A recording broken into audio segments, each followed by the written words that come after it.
And the final item of business is members' business debate on motion 20588 in the name of Alistair Allen on Gaelic-medium education in the Western Isles. The debate will be concluded without any questions being put. If members wish to use headphones for translation purposes, they plug in at the right-hand side of the thing in your desk, which name I can't remember. Console. Thank you. And you should tune in to Channel 1. Would those members who wish to speak in the debate please press the request to speak buttons, and I call on Alistair Allen to open the debate for 7 minutes, please. Thank you, Presiding Officer.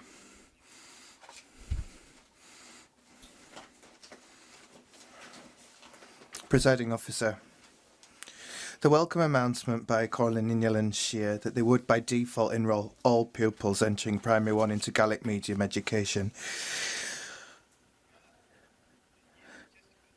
caused a torrid debate around bilingual education, as well as the merits of promoting Scotland's Indigenous and national languages in the region where it's a habitual language of most residents.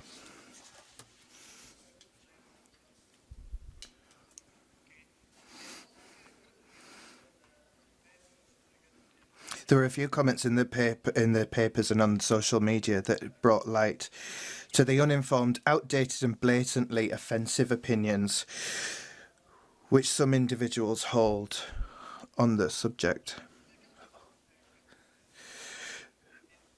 I admit that I submitted this motion praising the Coilers policy to change in order to correct these dismal views. Perhaps the best response, however, is to point out, as the Daily Gael did on Budget Day, that Gaelic medium education does not appear to have held back Kate Forbes. Firstly, I'd like to state that this move by the local authority is in direct response to the steady growth in the numbers of parents choosing to enter their child into Gaelic medium education in the Western Isles.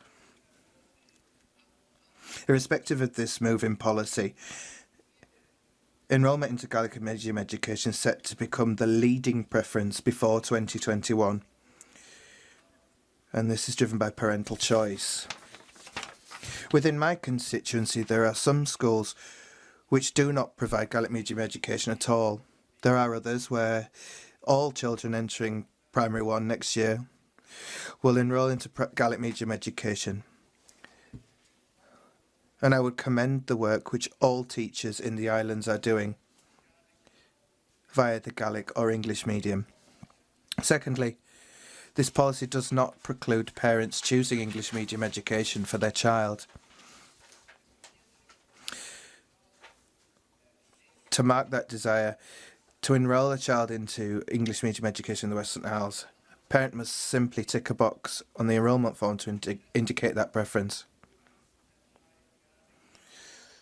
And this represents the first time that Gaelic can be selected as the primary choice since the 1872 Education Act notoriously made no provision for Gaelic at all in the education system, a language that was spoken by 250,000 people across Scotland. It is a step that was long overdue, but better late than never. Growth in popularity of Gaelic medium education in the Western Isles, but also throughout Scotland, is a progressive development that helps to heal the deep hurt caused by the gap in state-sponsored educational provision in the mother tongue. In areas such as the Western Isles, Gaelic's coming back to life remains a living language in the community. My constituency is home to the highest number of speakers per head anywhere. Gaelic's heard in the shops, in churches and at social events across the constituency. Many thanks. Alan will know that there's a new Gaelic school being built. The fourth school. Isn't it about time? Is it not time to build some new Gaelic schools in the Highlands where we still speak and hear Gaelic?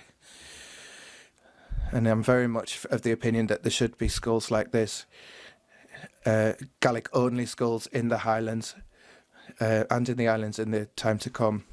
And I hope that will come to be.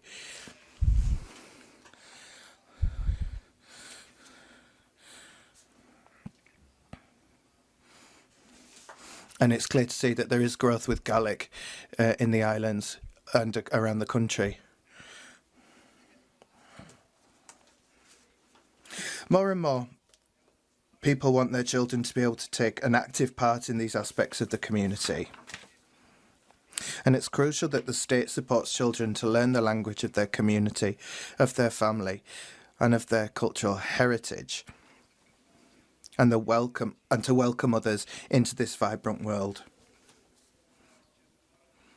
Who would wish upon a child the inability to participate unhindered in family discussions, or to access stories told by their great-grandparents, recorded for posterity on Topper and Dulcich, or as one graduate of Gaelic-medium education once described it, to see the world not just in black and white, but in full colour? Education provision in a mother tongue nor a regional language improves learning outcomes and promotes cultural diversity. Research evidences the positive effects on identity and speaker confidence endowed by the promotion of heritage language education. And UNESCO has championed this policy for decades. In a wider, broader, global context, Gaelic medium education in the Western Isles and Scotland is growing, and for good reason. There are wide-ranging benefits to bilingualism, including increased creativity, heightened cognitive abilities, and greater job opportunities. Having two languages makes the third and the fourth easier to learn. So it's a surprise. Is it a surprise then that there is a council-run Gaelic medium state-funded school repeatedly placed within the top secondary schools in Scotland?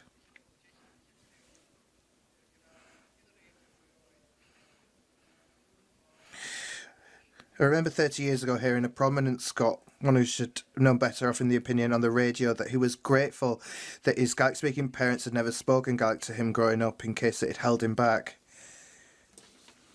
Well, let me be clear. The idea that Gaelic or any form of bilingualism might hold children back is a view which I had thought long relegated to the same embarrassing corner as the views expressed by comedians on Saturday Night TV, the year 1975.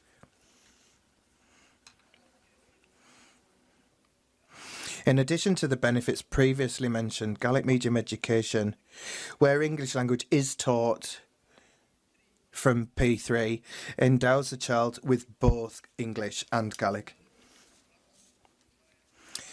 A recent report further stated from Edinburgh University, by the end of primary school, most pupils in both Gaelic medium and English medium education are judged by their schools to have reached the level of attainment expected of pupils at that stage in English, reading, writing, talking, listening.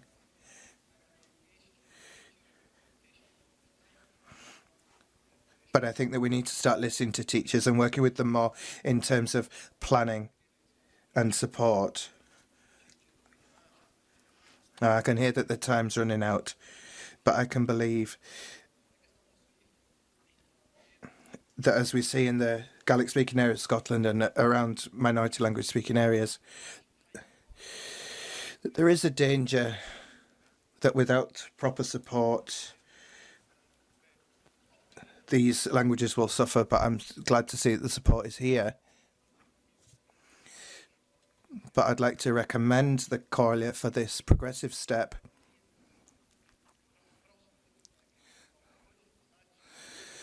But I would like to encourage them to go even further, to listen to teachers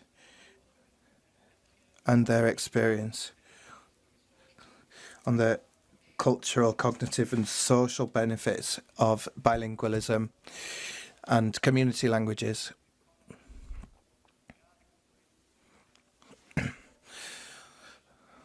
And I think that GME should be available to all pupils in every schools. Thank you for listening.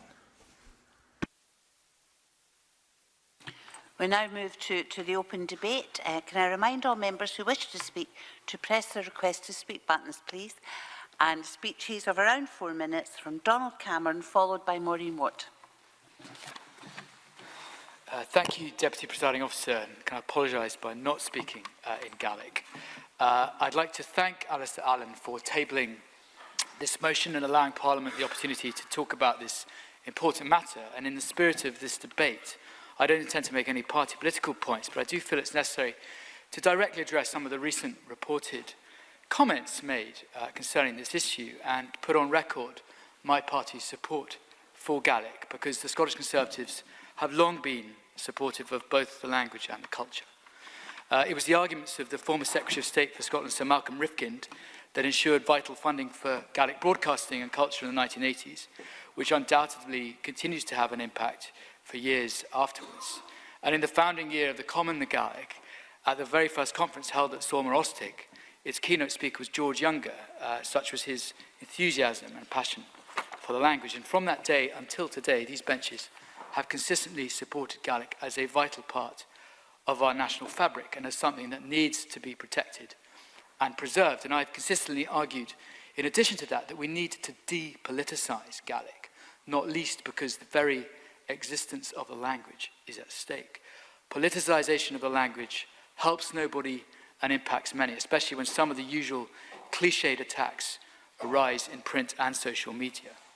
Those of us here today must continue to be champions of Gaelic and language and culture, regardless of political stripe, both here in the Scottish Parliament and in our communities. Gaelic rightly enjoys cross-party support here at Holyrood.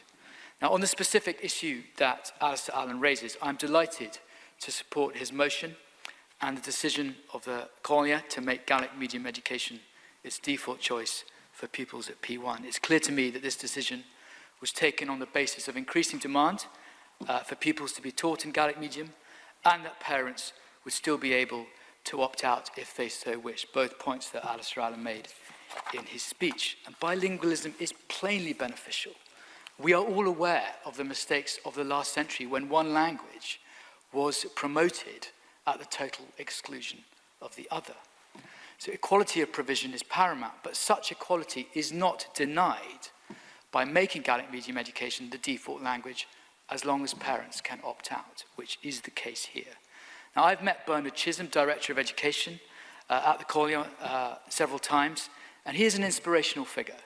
I know how passionate he is about young people on the islands and their futures, and delivering a high-class education in an environment that has its own unique challenges. Now, notwithstanding this, I do feel it important to say that it is crucial that the Collier keeps this policy under review, because there have been concerns raised about the general shortage of GME teachers nationally and in the Western Isles, specifically about whether schools would have a full complement of such teachers beyond P4. And there is also a question about whether children who remain in English medium education could, and I stress could, become isolated if they are in a small minority, especially in some very rural communities with composite classes, for example. And we must make every effort to ensure this does not happen. Now, these are matters which should rightly be examined by the local authority, but I know from speaking to them that the education officials are aware of these issues and alive to them. Yes, of course. Kate Forbes. Thanks. The member may be aware, in terms of attracting more people into Gaelic-medium, one of the challenges is encouraging people to continue with Gaelic after they've left school. And some of the noise around Gaelic puts people off. And I've always appreciated the cross-party work with Donald Cameron on supporting Gaelic. Is he mindful of that point, that collective cross-party support for Gaelic within and beyond the chamber to encourage people to continue to pursue their careers is a good idea? Donald Cameron. Yes, I am mindful. I thank Kate Forbes for that intervention. And I think when we talk about Gaelic education, we have to look at the whole period of education, which is from preschool, from nursery, all the way through to the end of secondary and beyond, and the fact that there is a much longer continuum than perhaps people think of at first. So this is a very positive step forward, Deputy Presiding Officer. We know that more people are looking to learn Gaelic. There's increasing demand for Gaelic school places in the Central Belt. And it's equally welcome that as of 2018, some 50 Gaelic language plans have been developed and implemented by local authorities and government agencies. And to conclude, ensuring the long-term survival of Gaelic as a working language is clearly a priority, and righting the wrongs of the past is paramount. Let us be the generation which not only preserves the Gaelic language, but enhances and expands its use, primarily in the Western Isles, as we debate tonight, but way beyond that too. Thank you. Maureen Watt, followed by Rhoda Grant. Thank you, Presiding Officer. Can I too thank Alistair Allen for bringing this motion to the Chamber for debate this evening, and for giving us the opportunity to highlight the benefits to children of speaking more than one language, on this occasion Gaelic, and the undoubted benefits that have been shown in relation to Gaelic-medium education. As has been highlighted, this is not just in the Western Isles, but also in other parts in Scotland, including Glasgow, and I have visited the Gaelic school in Glasgow and other places, including Aberdeen. And I think if Lewis MacDonald had been here taking part in this debate tonight, he would have highlighted the importance of Gaelic medium education in Aberdeen.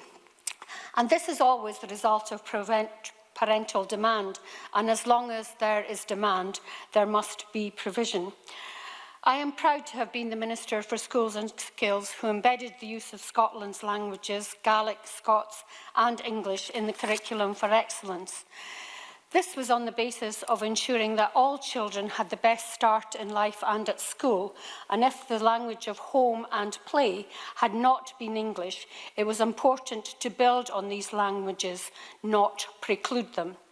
Indeed, for many years in Aberdeen, there was the reading bus, which went round all schools and playgroups, which did this, predominantly in Scots, or Doric as we call it in the northeast, but also in Gaelic, and the wonderful Sheena Blackhall was a frequent visitor helping on the bus. I was also glad that as a subsequent Schools Minister, Alistair Allen continued focusing on the importance of multilingualism with the introduction and rollout of 1+2 in primary schools. And I've seen this work in practice with such enthusiasm in primary schools in my constituency, in particular in Newton Hill Primary School in Aberdeenshire. It is really important to remember that monoglot countries are the exception rather than the rule. For example, when you land in Spain and connect to the local mobile providers, up comes the opportunity to link into Catalan, Escudi and Spanish. None of that seems a problem, but is normal. So as Scotland progresses as a nation, it is important that we recognise the languages of all our people. I am proud that the use of Gaelic and BSL are embedded in law, and I look forward to the day that Scots also takes its rightful place, and I hope a Scots language bill will be part of a future government's programme. I know that's something that Peter Chapman on the Conservative bench is interested in, and I hope he can persuade his colleagues of its merits. And I note that Donald Cameron supports this motion, and it's great to hear him say that he was speaking for all his party. I hope that he's told all his party members that that is the case, and that's perhaps why there have been the changes in spokespeople that there have today in his party. Because I always find it ironic that his party support private schools and their provision of dead languages and not the living language that is Gaelic. And I agree with Kate Forbes that Highland Council should be embracing and expanding their Gaelic provision. And I commend Aberdeenshire Council and its paper, Scots Language Guidelines, for promoting Scots in all its work. And as I say, I look forward to Scotland being the more multicultural and multilingual country we desire. Rhoda Grant, followed by Angus MacDonald. Thank you, Presiding Officer. I would like to congratulate Alistair Allen on securing this debate and join him in paying tribute to Corlin and Neil and Shear for their policy in making Gaelic medium education the default position for those entering primary school. There will be those that will argue against it, and it may be that we need to look back to see why it is necessary to take this step. In my first primary school, every child was a native Gaelic speaker. Gaelic was their first language, but there was no Gaelic medium provision. There was no choice, and the perception was that going to school and learning in a language you didn't understand was absolutely fine. The Corley is turning this on its head and providing Gaelic medium education for all children, and some of them will be native Gaelic speakers, so they will be learning in the first time in their own language. Changed days from when my mother went to school in Lewis and was belted for speaking Gaelic. I can't understand the need to stamp out a language, and that's something that has been going on for centuries. In the past, I think it was a way of exercising power, the need to create an English-speaking world, and that's happened to a large extent. Now it is seen as a waste of scarce resources. However, resources are a political decision, and therefore perhaps, in summing up, the Cabinet Secretary would say how they will equip local councils to help them provide Gaelic medium education rather than dealing with constant cuts to their funding. If council budgets are again cut this year, the clamour will only increase, and people will say, what would you rather do, spend money on Gaelic medium education or providing accommodation for homeless people? And that's a difficult thing to argue with. However, the Corley has changed this argument and put it on its head. Gaelic medium education will be the norm. And I wonder if some of the arguments that we hear about providing Gaelic medium education will be used to those asking for the provision of English medium education as an exception. I doubt we'll hear the same argues about money and giving people chances that they may not all have had normally. I don't think it will be seen as a waste of money, it will be seen as parental choice. And there are arguments about life chances and attainment, and Gaelic faces both arguments in quite opposite directions. On one hand, we're told that speaking and learning Gaelic will hold children back, and on the other hand, we're told multilingualism also helps educational achievement, and therefore we are accused of spending money on middle-class children to have a better educational outcome, so you can't win. However, the Corley have found a way to win, to go with your native language and make it the norm that all children have the same opportunities. And I congratulate them and hope that other councils will take this up as well in places like Highland and Argyll, where there is still a language-speaking culture to protect. Sadly, the people's history, language and culture has been lost in many parts of Scotland due to the promotion of English. And what we have lost will never be regained in those areas. And therefore we must redouble our efforts to make sure that we don't lose it in the Gaelic-speaking areas as well. We must learn lessons from countries such as Wales, who have gone much further in protecting their native language, where there is equal status to English. Securing Gaelic status was the start, but since we've done little to further that cause, and that's why this step is so welcome. I agree with Donald Cameron, who rightly said that Gaelic has cross-party support, and we must build on that. And indeed, we must in this Parliament therefore join the Corley and take action to protect our language and culture. Angus MacDonald, followed by John Finney. Thank you, Presiding Officer. Unfortunately, I have to attend a meeting after I've spoken, so I will regrettably have to leave the chamber before the debate's concluded, although I'll try and stay as long as I can. I'd like to thank my colleague, Dr. Alistair Allen, for bringing this subject before Parliament for debate. The education and well-being of our children is undoubtedly the most important factor in Scotland's future prosperity, and a key part of that education is attainment of a good standard of literacy, numeracy and a good understanding of the world around us and beyond, which is why bilingual education and bilingualism is something we should embrace, given the benefit that it brings to the education and attainment of our children. Gaelic is, of course, close to my heart, hailing from the Western Isles, and I should refer members to my register of interest. It's a source of personal disappointment that I cannot fluently speak the language of my heritage, despite it being on both sides of my family as far back as it can possibly go. Alistair Allen made reference to some of the reasons why that is, and I'm afraid a result of Gaelic being discouraged in my family, both my parents and others. So but there is, however, no excuse, thanks to various means, not least Duolingo. In fact, my wife is one of the 200,000 people who have signed up to Duolingo to learn Gaelic, and it's probably fair to say that she's well ahead of me now on her Gaelic knowledge. In fact, it's also probably fair to say that there are now 3 of us in our marriage. Now there's me, Linda, and an angry Duolingo owl who appears daily to give her a row when she's falling behind with her tuition. But it's great to see such a massive sign-up to Duolingo in such a few short months.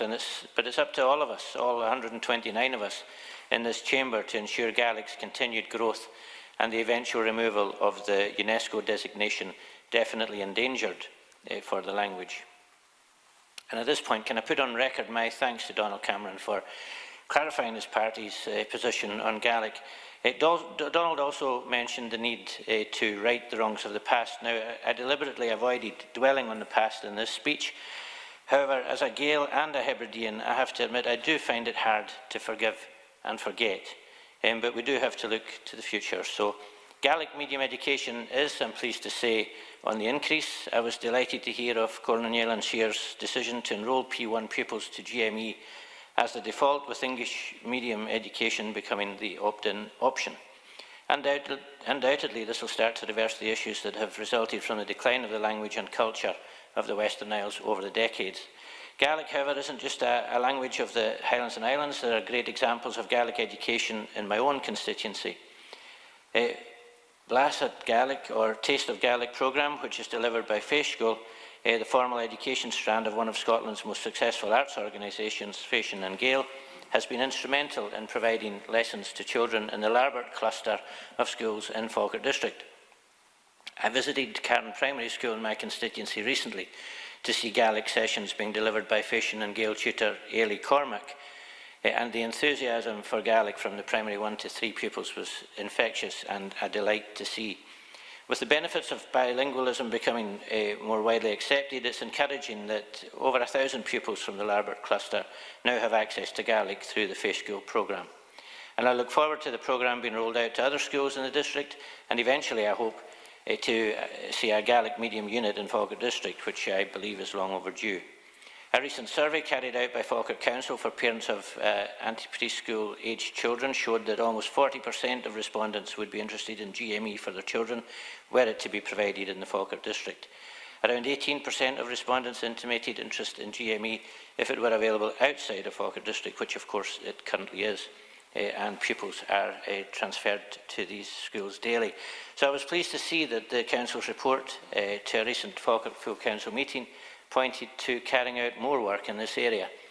And it's my belief that if the right information is provided to parents on the benefits of GME and what it would mean for children in the area, then a dedicated GME school would have to be built in the area. And I firmly believe that more Gaelic units would be needed in the future, similar to the success story that has seen Glasgow start to build its 4th Gaelic school. Of course, Gaelic isn't just for children starting on their educational journeys, but for adult learners of Gaelic as well, and these are on the increase in Falkirk District, where we have our own adult learning group and Class Gaelic. The class has been running regularly for over 10 years and has seen hundreds of adult learners of Gaelic move from beginner to intermediate and beyond. Having been supported in the past by Falkirk Council and Board na Gaelic, the class is primarily self-funding and volunteer-run, and learners from the class have spoken of the benefits they've gained, including helping keep their minds active, especially where the learner has a medical condition such as MS or early onset dementia. Past learners have also used the class as a stepping stone to career teaching in GME school. In closing, Presiding Officer, bilingual education and bilingualism are pathways to broadening a child's learning experience, helping to increase attainment in reading and writing and increasing understanding of language and culture in a world where too many people are wildly misunderstood. GME can be a key proponent in Scotland's future prosperity and our place in a modern world. And I certainly look forward to progress in my own constituency and also in the Western Isles. Thank you, and thanks for your indulgence, Presiding Officer. The last of the open debate contributions is from John Finney. Morning is Gareth Malishgal. Many thanks and excuse me. I speak a little bit of Gaelic, but as normal I'll speak in English. Presiding Officer, can I congratulate Dr Allen in bringing this motion forward here, and can I comment how well crafted a motion it is? I think it actually lays out very, very precisely the aspects of this debate that need to be covered, and the one that's in the first two paragraphs is about choice, and no one is denying choice. This is an opportunity to increase the availability of Gaelic medium education, driven largely by the demand for it, which is to be welcomed. And as it says, notes that the percentage of children entering GME in Union and Shire has steadily increased over the last decade. And 55% was an action in the Council's statutory Gaelic plan. Now, I'm ambivalent about plans. I think plans are great if they're acted upon, but too often the nice folders sitting and dusted shelves, gathering dust. It's great to see when there's action like this, and it is to be commended. The Council are to be commended. And the phrase in the motion, progressive step to consolidate the national language in its heartland communities. I think that's very important. Now, we've discussed on many occasions in here the benefits of bilingualism, and with 4 grandchildren, 2 of whom are bilingual and fluent in Gaelic, and 2 of whom are trilingual, with Catalan and Castilian, as they'd call it, the benefits and the outward-looking approach that gives to people, I think, should be widely recognised. Indeed, they are, with numerous academic studies, and I think the one that's alluded to in the motion about the outperformance of English medium education peers in English reading by P5, I think is a very interesting statistic. And I think there is a role, and it's been touched on, for all of us here to play our part in promoting the language, not tokenism, but meaningful. And it would be very easy in a debate like this, particularly members' debate, to be nice and cosy and cuddly about this, but I think we have to confront some things. And what I would like to confront that's been touched on is the comments of the Conservatives' since shunted education spokesperson, who described the commendable steps as deeply troubling steps. Now, Dr Allen in his speech talked about the deep hurt cause, and it is a deep hurt. People in the Highlands are sick of folk telling them in the islands, telling them how to do things. The Conservative spokesperson said children at a distinct disadvantage, clearly, completely erroneous, and not at the expense of English. Well, I think English is more than capable of standing up for itself. We've heard, and we heard from my colleague Rhoda Grant there, of people being belted. Donald will perhaps know if people have been belted. Ignorance is not offset by an apology. I don't think what we heard was an apology. And to the ignorant, I would say, Messer and Tabadam glich na humus henna. And of course, ignorance is widespread. We've talked, people have made mention of Highland Council and the demands placed on the school estate there. And indeed, I've raised these demands with the Cabinet Secretary, the Deputy First Minister. But I've also raised with Highland Council the fact that they have £4 million of money that they've been given by the Scottish Government that they've yet to do anything with. Gaelic medium education school overflowing, that situation is intolerable. With public money should be being dispersed in the proper way. So, in the short time that's left to me, I think there are many, many positive things that could be said.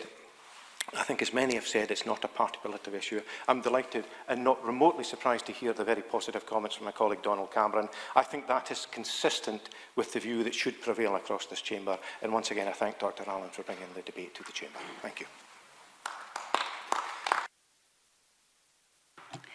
I now ask John Swinney to respond to the debate for around 7 minutes, please, Cabinet Secretary.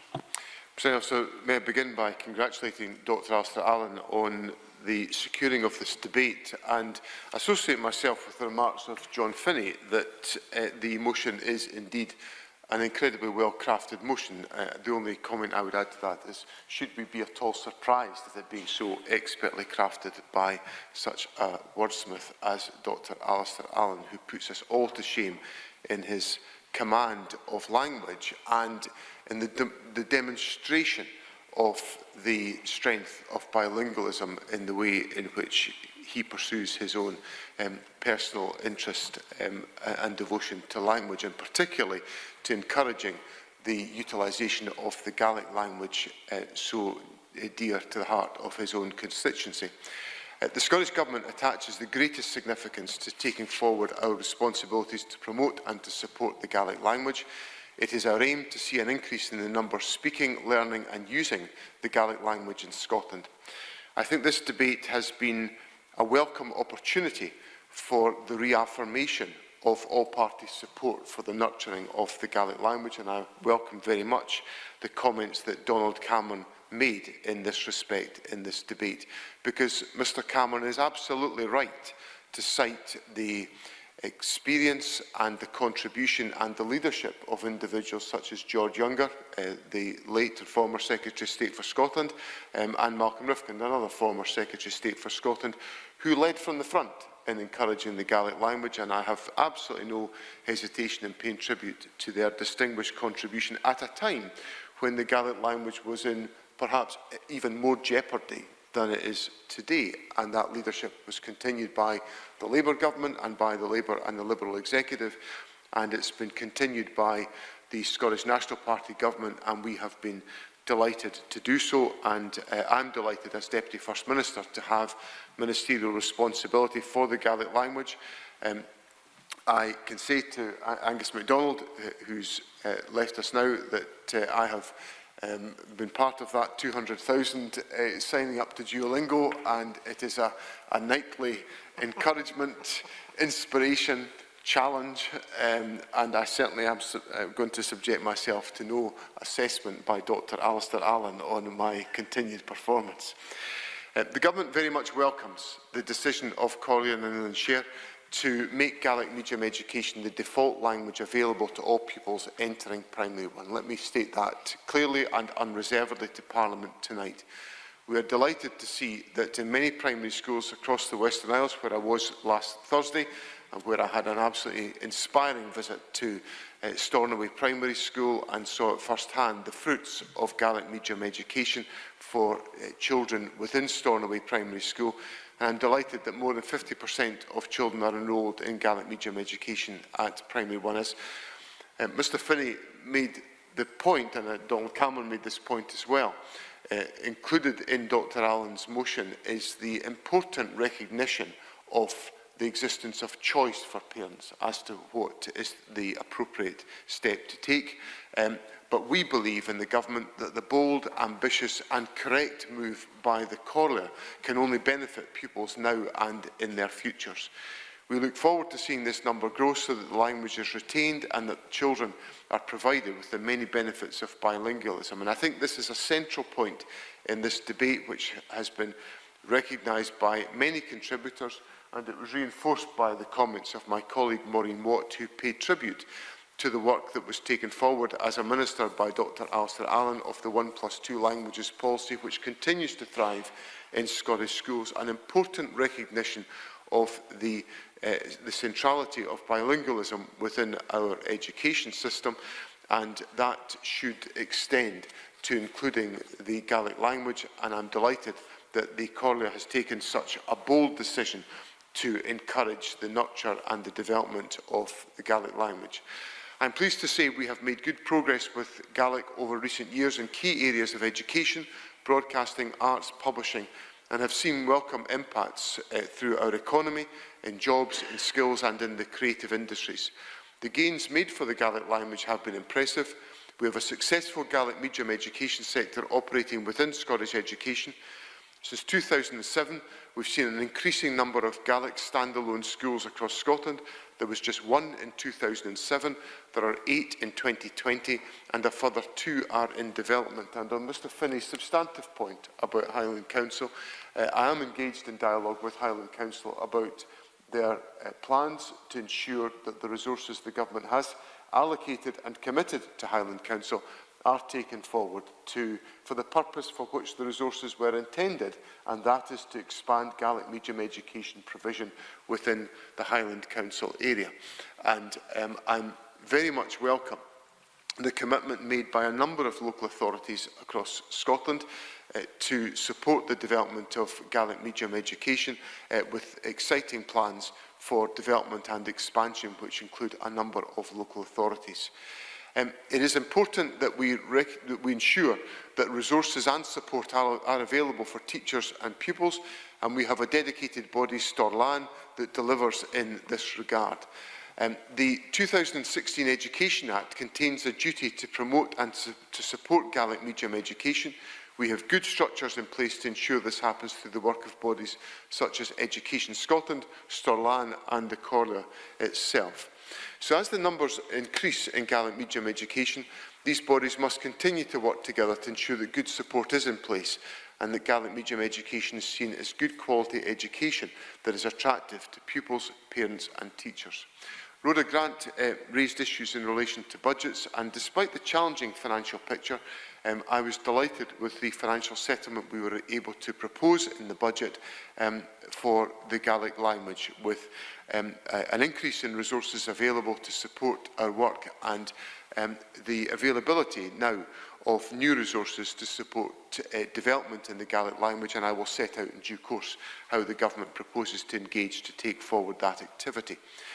To add to this agenda, as Parliament is aware, I commenced the Faster Rate of Progress initiative in 2018, which was a stream of work to take forward the Gaelic National Language Plan, which has been developed by Bord na Gaelic and approved by the Government, to ensure that we take the aspirations of that plan and translate them into specific action on the ground across 5 work streams: on digital learning and media, on economy and labour market, on community engagement, on participation, usage and learner support, and on the recruitment and retention of teachers in Gaelic medium education.